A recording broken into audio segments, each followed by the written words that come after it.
श्री राम के वंश अर्थात सूर्यवंश में एक राजा हुए थे हरिश्चंद्र। राजा हरिश्चंद्र अत्यंत ही सत्यवाद एवं धर्मात्मा थे।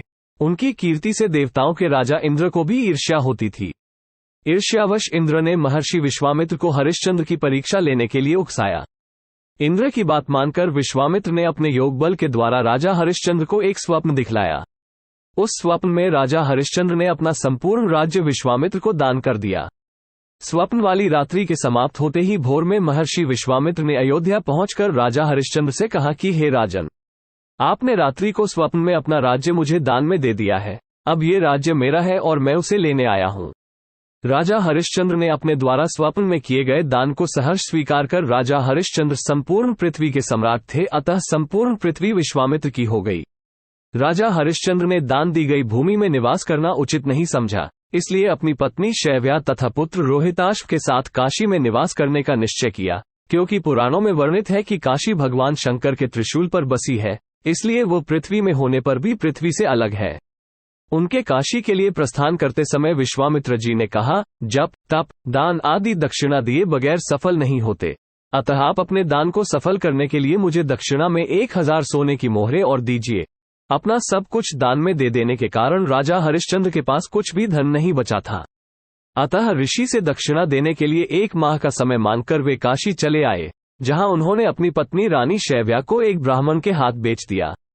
महारानी शैव्या अब ब्राह्मण के घर में दासी का काम करने लगी। राजकुमार रोहिताश्व बहुत छोटा बालक था। प्रार्थना करने पर ब्राह्मण ने उसे अपनी माता के साथ रहने की आज्ञा दे दी।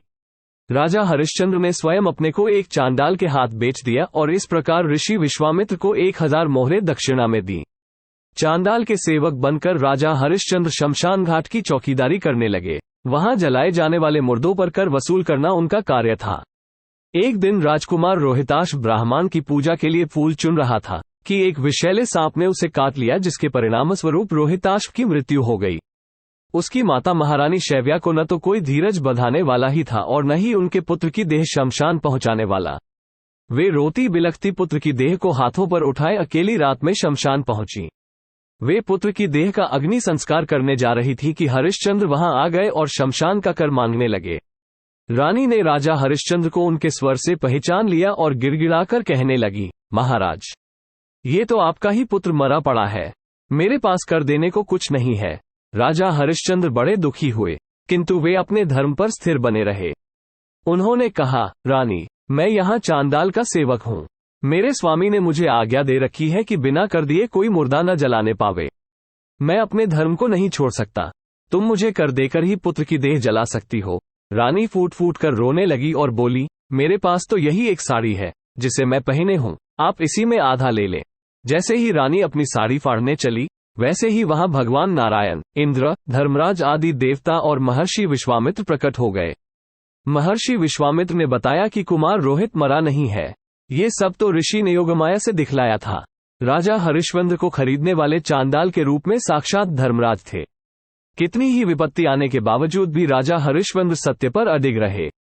सत्य साक्षात नारायण का स्वरूप है, अतः सत्य के प्रभाव से राजा हरिश्चंद्र शैव्या के साथ परमधाम को चले गए। महर्षि विश्वामित्र ने राजकुमार रोहिताश को अयोध्या का राजा बना दिया।